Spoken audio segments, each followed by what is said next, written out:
Poderia esclarecer qual seria a diferença? Essa eu vou deixar para a Leonel. Eu não diria que tem. Eu acho que eu não teria uma preocupação em diferenciar marketing pessoal e networking. Mas sempre que me perguntam a respeito do que é marketing pessoal, eu vou numa das definições de marketing que eu acho que melhor define o que é essa palavrinha que todo mundo conhece, mas ninguém sabe direito como definir. Tem um autor americano chamado Steve Wiener que diz que marketing é criar e manter relações mutuamente benéficas. E networking é isso mesmo. Você vê só, como nós estávamos conversando, o networking na indicação de um profissional. Nós estávamos vendo só pelo lado do profissional que é indicado e que de repente está conseguindo uma colocação que até pode ser a colocação dos seus sonhos. Mas imagina também que a partir do momento em que a Cíntia, por exemplo, é professora da FANOR, ela indica para a instituição um professor conhecido dela. E esse acaba se tornando um grande professor lá dentro, acaba fazendo diferença dentro da instituição. A Cíntia também é uma profissional que se eleva com isso a partir do momento em que ela é capaz de fazer boas indicações. Tá? Então eu não me preocuparia em falar a respeito, em procurar diferenças entre marketing pessoal e networking. E sim, o casamento das duas. Networking, eu sou capaz de indicar pessoas que também me indicariam. E a minha indicação me eleva, assim como a indicação de outras pessoas pode elevá-las.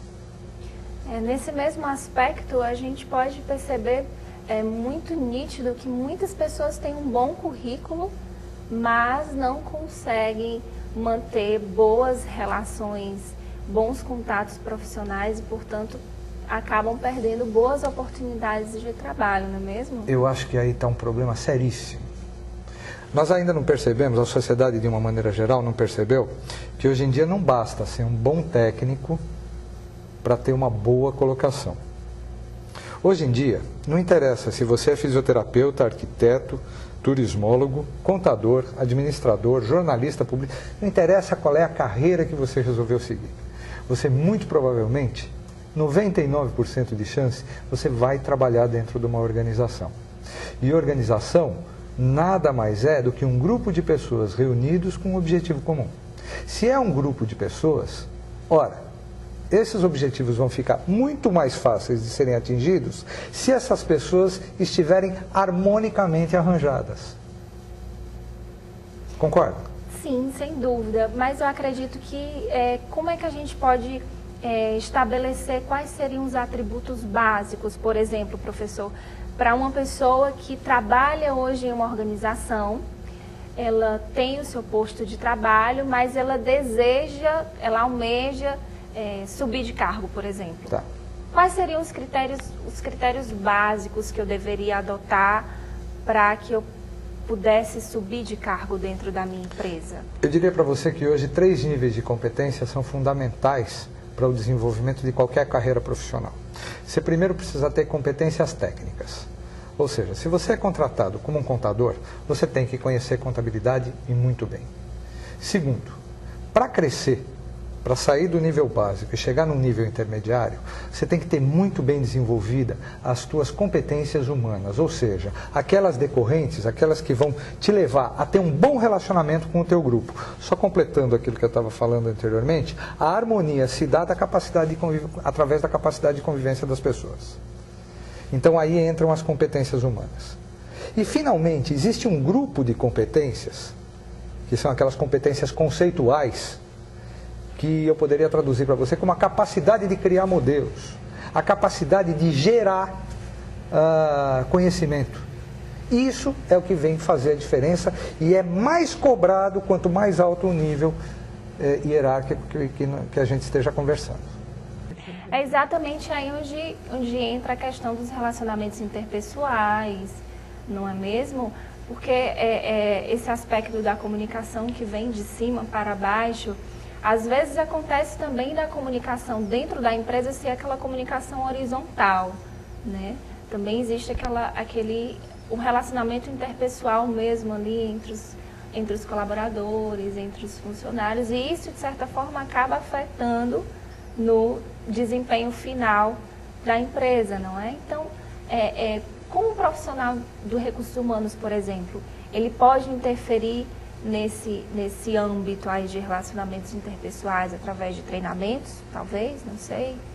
Olha, eu tenho uma visão muito polêmica a respeito, por exemplo, da área de recursos humanos. Inclusive, eu ministro essa disciplina e logo no primeiro dia de aula eu choco meus alunos quando eu digo assim para eles, que a área de recursos humanos, ela é uma área que ela pode ser dispensável nas empresas. E aí eles me olham exatamente com esse teu olhar aí, né? Eles ficam assim, arregalam o olho.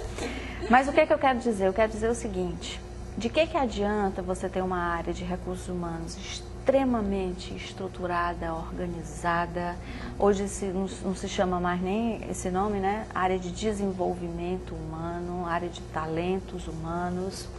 Gestão de talentos. Gestão de talentos. Então, o que adianta você ter uma área extremamente moderna e os gestores, os líderes, não comprarem essa ideia? Será que não seria mais interessante o contrário?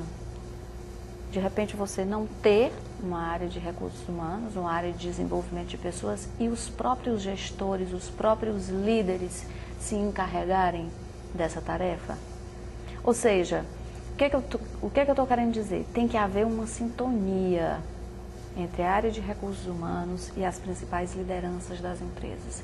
Porque são esses líderes, são esses supervisores, esses gerentes que vão transmitir os valores que a área de recursos humanos vai tentar criar. Valores ligados, relacionados à qualidade de vida no trabalho, a área de treinamento e desenvolvimento, a transparência na comunicação, né? Esses valores, eles precisam ser incorporados e precisam fazer parte do time todo, né? Por isso que a área de recursos humanos, ela hoje funciona muito como uma área de staff, uma área de consultoria, né? Porque a execução é feita no dia a dia pelos gestores, pelos supervisores, né? Pelas pessoas que trabalham com sua equipe.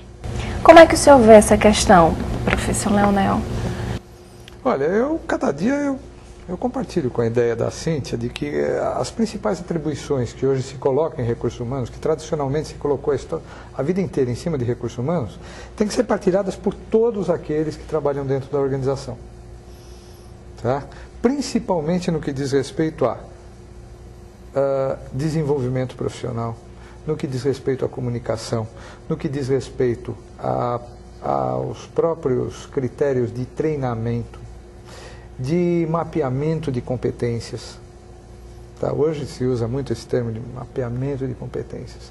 Puxa vida, eu preciso saber quem está ao meu lado, eu preciso saber quem está acima de mim, eu preciso saber até que ponto, como explorar as potencialidades de quem está comigo. E quando eu coloco explorar, dentro de uma maneira produtiva, ética, tá?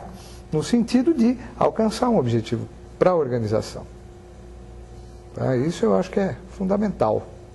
Sem dúvida.